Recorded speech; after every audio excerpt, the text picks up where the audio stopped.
여성을 위한 시사정보 프로그램 KBS 일라디오 정용실의 뉴스 브런치. 여러분의 의견을 기다립니다. 샵 9730으로 문자 보내주세요. 짧은 문자 50원, 긴 문자 100원이 부과됩니다. 네, 정용실의 뉴스 브런치는 여러분들과 함께 만들어가는 프로그램입니다. 샵 9730 문자 보내주실 수 있고요.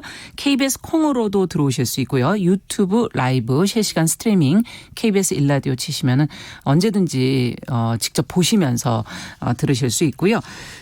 그 외에도 요즘 유튜브로 정용실의 뉴스 브런치 치시면 언제나 뉴스픽 코너만큼은 저희가 챙겨서 올려놓고 있기 때문에 어제 많은 분들이 들어오셨더라고요. 이렇게 들어오셔서 구독도 좀 눌러주시고 좋아요도 좀 눌러주시고 참여해 주시기 바랍니다. 지금 윤소영님, 메이플님, K77000449번님 인사 보내주셨어요. 감사합니다. 유튜브로는 정병용님도 참여해 주셨네요. 감사합니다.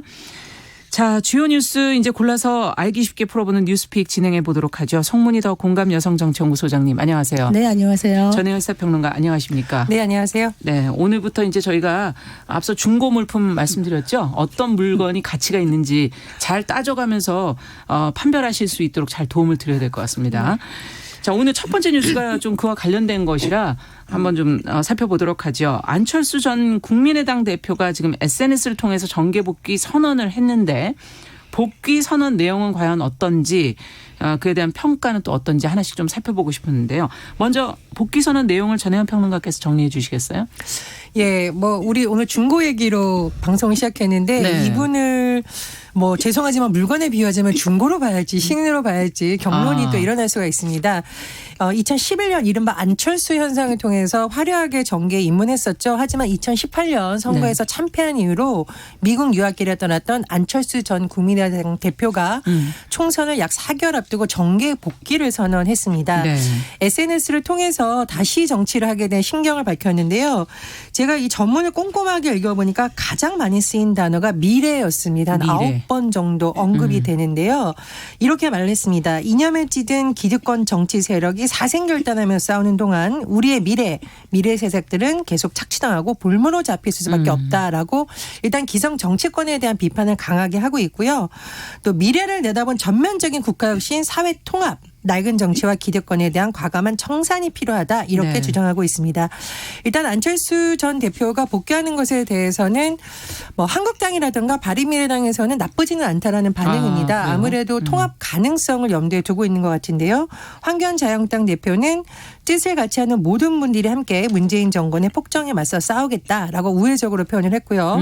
손학규 바른미래당 대표는 안철수 전 대표가 총선 승리를 위해서 적극 기여하고 커다란 역할을 할 것으로 기대한다라고 했는데 안 전 대표가 어떤 세력과 손을 잡을지 그러니까요. 독자적으로 정치를 할지는 조금 더 지켜봐야겠습니다. 네, 지금 말씀해 주신 부분이 모두가 좀 관심이 쏠리는 부분이 아닐까 싶은데 과거 당대표로서의 활동에 대한 지금 평가도 나올 것이고 또 복귀 이후 어떤 세력과 함께 할 것인지 어떤 역할을 또 할 것인지 앞으로 행보는 과연 어떻게 될지 두 분은 어떻게 전망하십니까? 일단 아까 미래에 대해서 언급을 많이 했다 그랬는데 여전히 좀 다소 애매모호한 측면이 있구나라는 생각이 드는 것이 정계 복귀 선언하면서 돌아가서 정치를 어떻게 바꿀지 상의하겠다. 이 말에서 저는 어떻게라는 콘텐츠, 미래라는 콘텐츠에 대해서 어떤 걸 들고 오는지 본인이 말이 없어요 지금.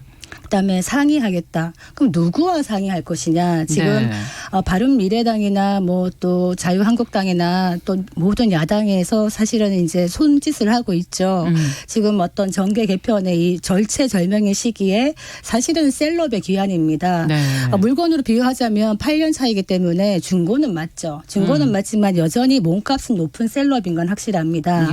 그런데 이 셀럽이 와서 과연 몸값의 가치를 할 것인지에 대해서는 이 셀럽이 갖고 있는 콘텐츠에 달려있을 텐데 안철수 대표가 과연 이런 일을 해나가는 리더십을 장착하고 돌아왔는가 한번 생각해 볼 필요가 있겠어요. 그러니까 정치라는 게 리더십이라는 게 사실은 이해관계를 조정을 해야 되는 것이고 다양한 세력들이 그의 곁에 모이는 거는 어떤 이익이나 이해관계가 있거나 아니면 정치적인 신념이 같아서 동지적인 어떤 결합을 하거나 이 둘 중에 하나라야 되는데 지금까지의 행태를 보면은 사람이 모인다기보다는 사실 좀 떠나가는 그런 형태였기 때문에 이 부분이 어떻게 바뀌었는지 굉장히 궁금한 생각이 들고요. 안철수 후보가 중도라는 말을 많이 했고 중도 실험이라는 말을 많이 했는데 저는 개인적으로 지금 양 극단이 많이 갈라져 있는 것 같지만 생각보다 어떤 이 중도, 중원의 이 포지션이 굉장히 넓다고 생각을 해서 이 부분을 많이 이끌어낼 수 있는 당이나 사람이 이번 총선에서 많은 표를 가져갈 것이다 생각을 하는데 과연 안철수 후보가 이렇게 할 수 있을지 지켜봐야 되겠습니다. 네.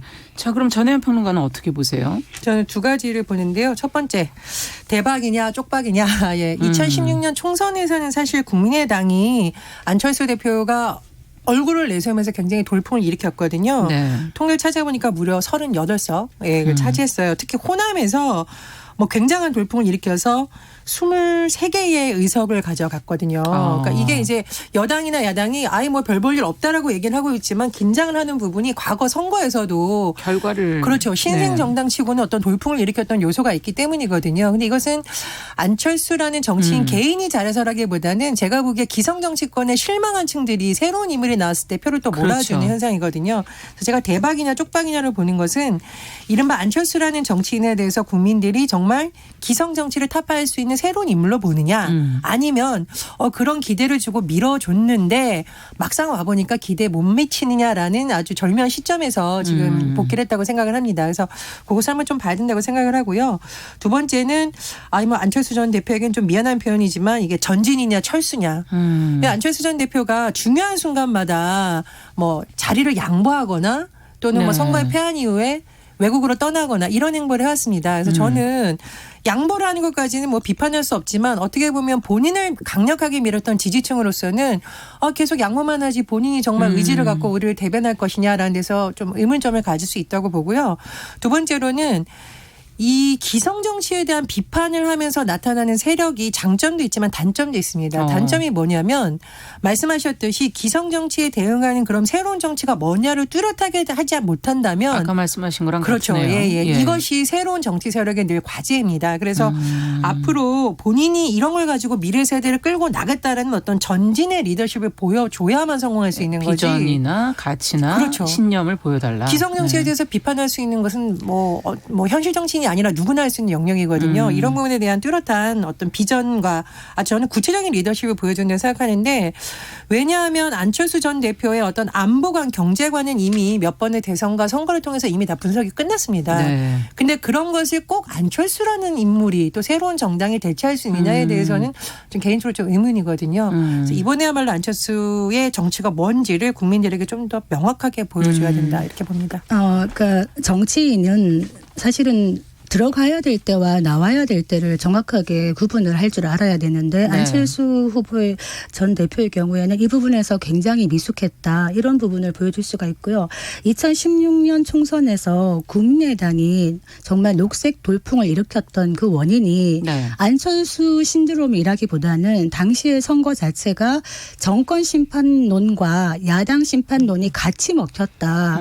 그러면서 갈 곳 잃은 유권자들이 이제 여기다 표를 몰아줬다. 저는 이것이 이번 같은 경우에도 아마 집권 4년 차에 일어나는 총선인데 사실은 정권 심판론이 더 커야 되는 선거임에도 불구하고 지금 야당이 많이 못하고 있는 이런 부분 때문에 야당 심판론까지 같이 유권자들이 하게 된다 그러면은 중도를 끌어갈 수 있는 이런 당이 아마 표를 가져갈 것 같은데 안철수 후보가 어떤 컨텐츠를 가지고 왔는지에 대해서 우리가 매기 효과라고 얘기합니다. 정어리들이 있는 수족관에다가 매기 한 마리를 집어넣으면은 정어리들이 굉장히 활발하게 움직이죠. 맞아요. 이게 뭐냐면은 막강한 경쟁자가 존재하면은 다른 경쟁자들의 잠재력까지 끌어올린다. 이게 매기 효과라는 건데 실제로 안철수 대표가 와서 이런 효과를 만들어낼 수 있을까를 생각해 보면은 그 매기 효과의 또 재미난 점이 뭐냐면 최근 과학 결과에 의하면은 실제로는 잠깐은 정어리들이 막 활기찬 것처럼 보이지만은 곧 산소와 에너지 고갈로 죽는다. 그래서 다른 보수 대통합이나 이런 부분에서 오히려 본인이 말하는 문제 해결사보다는 트러블 메이커 역할을 할 가능성도 배제하지 못하겠다 이렇게 생각이 듭니다. 네. 그런데 많은 분들이 이런 얘기를 하시더라고요. 안철수 전 대표든 누구든 기성 정치에 좀 충격을 주는 그런 현상이 나오든 정치인이 나왔으면 좋겠다는 거거든요.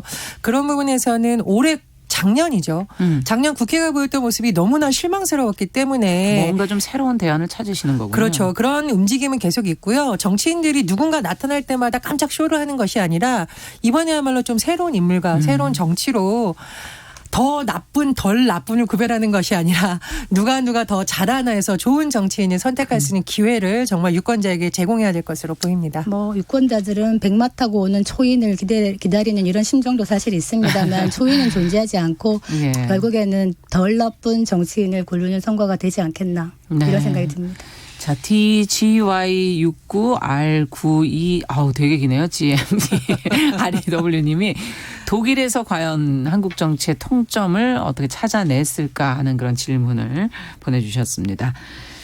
자, 조금 더 지켜보면서 저희가 이 부분도 계속 뉴스로 전해드리도록 할게요. 두 번째 뉴스는 지난해 이제 국회 그 패스트트랙 충돌 사건과 관련해서 검찰이 황교안 자유한국당 대표 또 여야 의원들을 대거 기소를 했거든요. 어떤 인물들이 그 안에 포함이 돼 있고 지금 반응들은 어떻게 나오고 있는지 송문희 소장님께서 좀 전해주시겠어요? 네, 지금 그 패스트트랙 조사 한 8개월 만에 드디어 네. 이제 결과가 나왔습니다. 나경원, 이종골 등 여야 의원 28명을 지금 기소를 했는데 네. 좀 상세하게 보신다면 한국당 같은 경우에는 황교안 대표, 나경원 당시 원내대표 등 14명을 정식 기소했습니다. 예. 그리고 10명은 약식 기소, 37명은 기소유예. 그러니까 일단은 한국당 소속 대부분은 일단은 혐의가 있다고 본 것입니다. 그런데 뭐 약식 기소나 기소유예는 뭐 큰 문제가 아닌데 정식 기소가 문제죠. 네. 네. 그래서 숫자가 일단 많다. 14명이기 때문에 정식 기소가요. 그런데 민주당에 대해서는 공동 폭행 혐의로 지금 이종걸, 박범계, 표창원, 김병욱 의원 4명을 정식 재판에 넘겼습니다. 네. 여기에 대해서 지금 한국당과 모든 이제 그 야당들이 한마디씩 하고 있거든요. 한국당 같은 경우에는 여당은 5명 기소했는데 한국당은 24명을 기소했다. 어쨌든 공정과 균형을 찾아볼 수 없다. 여당 무죄, 야당 유죄냐 이렇게 강력하게 반발을 하고 있고 또 민주당 같은 경우에는 이거 뒷북 기소이다. 그리고 지금 공수처 설치하고 법무부 장관 임명하는데 보복성 기소 아니냐. 검찰이 해명해라. 왜 이렇게 짠 맞추기식의 민주당 의원을 집어넣어서 하느냐 이렇게 얘기를 하고 있고 바른미래당 같은 경우에는 사필 규정이다 이렇게 얘기하고 있고 평화당은 국회 선진화법의 취지를 무력화시키는 폭력 의원은 처벌하는 게 마땅하다 이렇게 얘기를 하고 있습니다. 네. 자, 지금 이거 자체에서 가장 큰 문제는 이번 검찰의 기소가 4월 총선이 이제 얼마 안 남아서 이것에 어떤 영향을 줄 것이냐, 어떤 변수가 될 것이냐가 아닐까 싶은데 두 분께서는 어떻게 예상을 하고 계세요? 지금 민주당 표창원 의원 같은 경우는 이미 뭐 불출마를 선언한 상태이고요. 네, 민주당은 그렇죠. 상대적으로 의원 수가 적습니다. 네. 그리고 민주당이 계속 검찰의 기소가 무리하다는 입장이기 때문에 해당 의원들에 대해서 뭐 총선 공천 과정을 봐야겠습니다만 이것을 이유로 공천 자체를 뭐 탈락시킨다거나 아예 자격을 배제한다거나 그렇진 않을 것 같고요. 오히려 변수가 큰 쪽은 자유한국당이라고 그렇죠. 보거든요. 왜냐하면 재판의 결과가 언제 나올지는 모르지만 재판에서 예를 들면은 의원직을 잃을 수 있는 가능성이 있는 사람들을 공천을 해야 되느냐 마느냐 상당히 고민이 깊어질 것으로 보입니다. 이것은 외부에서의 비판도 문제지만 당내 총선 과정에서의 공천은 내부 경쟁도 있거든요. 그럼요. 그러면 그 내부에서 경쟁한 후보들이 문제 제기를 할 수도 있고 그것을 가지고 상대방을 공격하는 요소로 사용할 수도 있기 때문에 자유한국당의 고민이 굉장히 깊을 거라고 보는데요. 더 고민이 굽힌 이유는 황교안 대표도 지금 이 관련 상황에 연루되어 있잖아요. 그렇죠. 현재로서는 황교안 대표가 총선까지 쭉 당의 얼굴 역할을 해야 되는데 그렇다고 또 기소된 의원들에게 다 어떤 불이익을 준다면 이것도 좀 모순되는 상황이 발생하는 거죠. 근데 제가 좀 보는 부분은 뭐냐면 황교안 대표가 지금 인재 영입에 있어서 민주당에 다소 늦었다 또는 잘하지 못한다라는 비판이 있어서 물갈이를 해야만 되는 상황이에요. 그러면 본인은 아니지만 어떤 공천 심사를 담당할 공천위원장을 외부에서 들어와서 강력하게 쇄신 바람을 일으킬 경우가 있거든요. 네. 그럴 때 지금 이 기소 상황이 하나의 변수가 될 수는 있다고 봅니다. 그 지금 이제 국회 선진화법 위반으로 첫 기소거든요. 네. 사실은 이제 동물국회를 막기 위한 법의 취지상 이것을 엄정하게 진행할 수밖에 없을 것 같은데 문제는 황교안, 나경원 전 대표 등이 뭐라고 얘기했냐면 모든 책임은 나에게 있다 얘기하면서 나의 목부터 쳐라 기억하시죠? 네. 이렇게 말을 했는데 실제로 이분들이 한국당 의원 14명이 이 국회 선진화법을 위반한 걸로 만약에 500만 원 이상의 벌금형을 받게 된다 그러면 네. 5년간 출마 자체가 불가능해지기 때문에 자격이 황교안 없어지는군요. 대표는 대선 출마 자체가 어려워질 수가 있는 이런 상황이고요. 반면에 이제 국회법 위반을 면한 민주당의 그 나머지 5명, 4명은요. 네.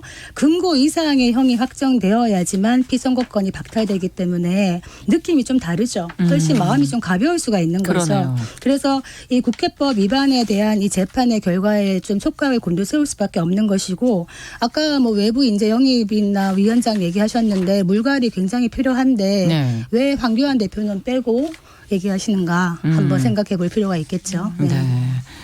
자, 사실 총선 변수도 있지만 한 가지만 더 여쭤본다면 송방망이 처벌로 끝나는 거 아니냐는 그런 또 유권자들의 우려도 있거든요. 불신. 이거는 어떻게 생각하시는지 간단하게 이거는 답변을 좀 해 주시죠. 이거는 결국에는 법원의 의지에 달려있지 않겠나 싶은데 법원도 역시 그 사법부의 독립이라는 측면에서 정무적인 판단을 하지 말아야 되는 부분이 바로 이 점이죠. 그런데 또 정치적인 판단이 들어가게 되면은 판결이 어떻게 나올지 모르겠습니다만 지금 이 패스트트랙 기소 자체에 대해서도 검찰에 대해서 모든 당들이 자기에게 불리하면은 검찰을 정치검찰이라고 얘기하고 있습니다. 그러면 법원의 판결에 대해서도 또 유불리를 따져서 이거는 정치적인 판결이라고도 반발을 네. 하겠죠. 이렇게 사법부에 대한 불신이 이렇게 강하고 사법부에 대한 신뢰가 없는 상황에서 일반 국민들은 어떤 법을 기준으로 그럼 재판을 받을 것인가. 그래서 선거사범이나 또 국회 선진화법 위반 관련해서는 법원의 독자적인 판단에 맡겨야 될 부분이라고 생각합니다. 네. 저는 법원이 이번에야말로 엄중하게 좀 판결을 내려야 된다. 개인적으로 이렇게 생각을 합니다. 왜냐하면 이 동물국회 문제가 몇십 년 동안 한국 정치의 폐단으로 지적이 됐는데도 네. 국회 선진화법까지 만들었는데도 고쳐지지 않는다면 도대체 다음 국회의원들에게 어떤 유산을 물려줄 수 있냐는 거죠. 과거 정치와의 일부분 단절을 위해서라도 법원이 오히려 이렇게 해주는 게 저는 정치 발전에 도움이 된다고 생각을 하고요. 그리고 당직자나 초선 의원들 같은 경우에는 지도부나 그 당직자들과 연관이 깊은 의원들이 지시를 해서 사실 이런 현장에 나가는 경우도 많아요. 그래서 이번 기회에 이런 일 하면 정치를 못하게 된다는 선례를 남겨줘야 오히려 안 나갈 수 있는 명분이 생기는 거거든요. 그래서 저는 뭐 의원들 개개인의 억울함도 있고 그렇겠죠. 그렇겠지만 이런 현상이 반복되지 않기 위해서라도 사법부가 좀 엄중한 판단을 내려줘야 된다고 근데 봅니다. 사실은 그 패스트트랙 그 충돌을 이렇게 법원까지 끌고 가는 것 자체가 사실은 문제입니다. 이건 엄연하게 말해서 정치의 실종이라는 것이고 국회 선진화법의 취지를 한번 생각을 해보면 이것이 동물국회를 막기 위한 것이었는데 그 이전에 더 깊은 합의의 뜻은 뭐냐면 여야가 당에서 국회에서 서로 협의를 하고 타협을 하라. 이것이 가장 기본적인 취지였거든요. 네. 그래서 동물국회를 막았더니 식물국회가 된다. 아무 일도 하지 못한다. 20대가 지금 최악의 국회다. 이런 얘기하는 것 국회의원들이 한번 돌아봐야 될 부분입니다. 그러네요. 자, 정용실의 뉴스 브런치 송문희도 공감 여성정치연구소장 전혜연 시사평론가 두 분과 함께 뉴스픽 진행하고 있습니다. 자, 한국전자통신연구원이 지금 인공지능 시대에 이것을 활용한 범죄 예측 시스템을 지금 개발 중이다 이렇게 밝혔는데 어떤 기술이 개발돼서 예방을 할 수 있는 것인지 전혜연 평론가께서 내용을 좀 전해주시겠어요? 예, 지금 당장 도입되는 것은 아니고 2020년까지 1단계 아마 이 목표로 지금 연구를 진행하고 있는데요. 네. 쉽게 말하면 우리가 아는 CCTV 기술에 인공지능 기술을 이제 같이 넣어서 넣겠다. 예, 범죄 발생 가능성을 분석하게 나갔다는 건데 뭐 좀 쉽게 설명을 하면은 마스크와 모자를 착용한 남성이 누군가를 따라가는 장면이 나온다라고 했을 때 그 상황을 분석한다는 거죠. CCTV는 그냥 찍고 있잖아요. 예. 그런데 만약에 오후 2시에 사람이 굉장히 많은 거리에서 그런 상황이 펼쳐진다면 상대적으로 범죄 가능성은 낮다고 볼 수 있을 예. 거니까만 만약에 굉장히 이렇게 어두운 아무도 골목에서 없을 때. 그렇죠. 새벽 2시다. 그렇다면 상황이 좀 달라질 수 그럼요. 있잖아요. 이런 거를 이제 CCTV가 앞으로 분석을 해낸다는 건데요. 이걸 조금 더 정교하게 만들기 위해서 법원 판결문 2만 건을 기술로 학습해서 그 범죄 발생 시에 나타나는 요소 과거에 어떤 사건에서 이런 것이 발생했느냐를 분석해서 한다라고 하고요. 이것을 통해서 뭐 가로등 조명을 좀 움직인다든가 경고음을 내서 대응력을 높이는 방안을 향후 개발하겠다고 합니다. 네, 뭐 들을 때는 굉장히 좋은 것 같은데 지금 이게 어떻게 준비가 돼서 갈지는 아직 조금 더 기다려 봐야 될 것 같고 인권 침해 혹시 소지가 있지 않을까 하는 지금 CCTV와 인공지능 이런 것들이 좀 그런 부분 걱정스러운데 어떻게 보세요, 두 분은? 저희가 진짜 굉장한 시대를 앞으로 살아나가게 될 것 같아요. 예. 제가 좋아하는 영화 중에 그 톰 크루즈 나오는 마이너리티 리포트 많이 보셨죠? 네. 제가 그걸 3번이나 봤는데 거기 보면 톰 크루즈가 이제 호공에다가 막 손짓을 하면은 여러 가지 자료들이 나오면서 예. 범죄자, 예비 범죄자를 추적하잖아요. 그래서 이제 프리크라임 시스템이라고 그래가지고 범죄 전에 미리 어떤 범행 시간, 장소, 예비 범죄자를 딱 알아내서 찾아내는, 네. 범행 직전에 가서 체포를 합니다. 그러면 이 사람은 자기는 아무 범죄도 저지르지 않았는데 체포를 당하니까 왜? 라고 얘기하면 너는 곧 범죄자가 될 거니까. 이렇게 해서 이제 범죄 사회 안전 시스템을 만드는 건데 문제는 이런 시기가 곧 올 것 같다. 저는 이런 생각이 들거든요. 지금 실제로 이제 일본 같은 경우에도 마트나 슈퍼 같은 데서 소비자 행동을 갖다가 분석해가지고 AI가 그 도둑 를 하려는 아닌지. 사람을 미리 가려내는 이런 걸 하고 있다 그러고 미국의 LA 같은 경우에도 이제 범죄 우발 범죄가 많이 일어나는 지역에 분석을 해가지고 향후 어떤 지역에서 어떤 범죄가 많이 일어난다는 걸 유형화하고 있고요. 그래서 얼굴 뭐 눈의 홍채라든가 목소리, 걸음걸이 이런 걸 가지고 빅데이터를 활용해서 어떤 범죄를 미리 예측할 수 있는 이런 게 있는데 문제는 억울한 잠재적인 아직 범죄를 저지르지 않은 저지르기 사람 전인데 입장이라면 너 범죄자가 될 네. 거야라고 하면서 어떤 인권 침해가 있을 수 있는 이런 가능성은 있죠. 사생활이 이제 점점 없어지고 있다. 다 보고 있다. 다 보고 있다. 지켜보고 예. 있다. 그래서 영국도 뭐 프레딕티브 폴리싱해서 프레드포를 굉장히 많이 도입을 하고 있다고 합니다. 그런데 저는 영국의 한 인권단체가 지적했던 면이 너무 마음에 와 닿는데요. 일부분은 효과가 있을 수 있다. 그런데 사실 범죄를 일으키는 요소 중에는 취약한 범죄에 노출된 환경도 있지만 실업이라던가 사회적 불안감, 갈등 요인이 굉장히 큰 요인이라고 합니다. 그래서 원인을 따지자면. 그렇죠. 그러니까 네. 기술적으로 막을 수 있는 부분도 있지만 범죄자를 양산해내는 사회 시스템이 아주 정교하게 자리 잡고 있다는 거거든요. 그래서 저는 그런 지적도 상당히 들어볼 부분이라고 봅니다. 네. 그리고 만약에 CCTV를 해가지고 스토킹을 해요. 누가 쫓아가요. 긴박하게 쫓아가면 이 사람 불안하게 나를 쫓아왔어 해서 신고를 하면 어떻게 처벌받을까요? 실제로는 이 사람이 뭐 강제 추행을 시도했다든가 주거 침입을 하지 않는 이상에는 법적으로는 좋지. 겁나게 따라왔다는 것만으로는 한 10만 원 정도? 경범죄 처벌법밖에 안 됩니다. 그래서 이 부분도 법적인 정비가 필요한 부분이라고 그러네요. 봅니다. 예. 네. 자, 오늘 두 분과 얘기하다 보니까는 금방 시간이 갔는데요. 자, 이번 주도 수고를 하셨습니다. 뉴스픽 전혜연 평론가, 송문희 더공감 여성정치연구소장 감사합니다. 감사합니다. 감사합니다. 네. 지금 유튜브로는 유경희 님께서 고맙다는 의견 그리고 스피드하면서도 쉽게 평론해 주시는 게 아주 마음에 든다라는 얘기도 해 주셨고요. JFC TV 님께서는 라디오로 듣다 유튜브로 보니까 또 새롭고 재밌다는 얘기도 보내주셨습니다. 감사합니다. 자, 여러분은 지금 정용실 뉴스 브런치 함께하고 계시고요. 듣고 계신 지금 시각 10시 31분입니다. 라디오 정보센터 뉴스 듣고 오겠습니다.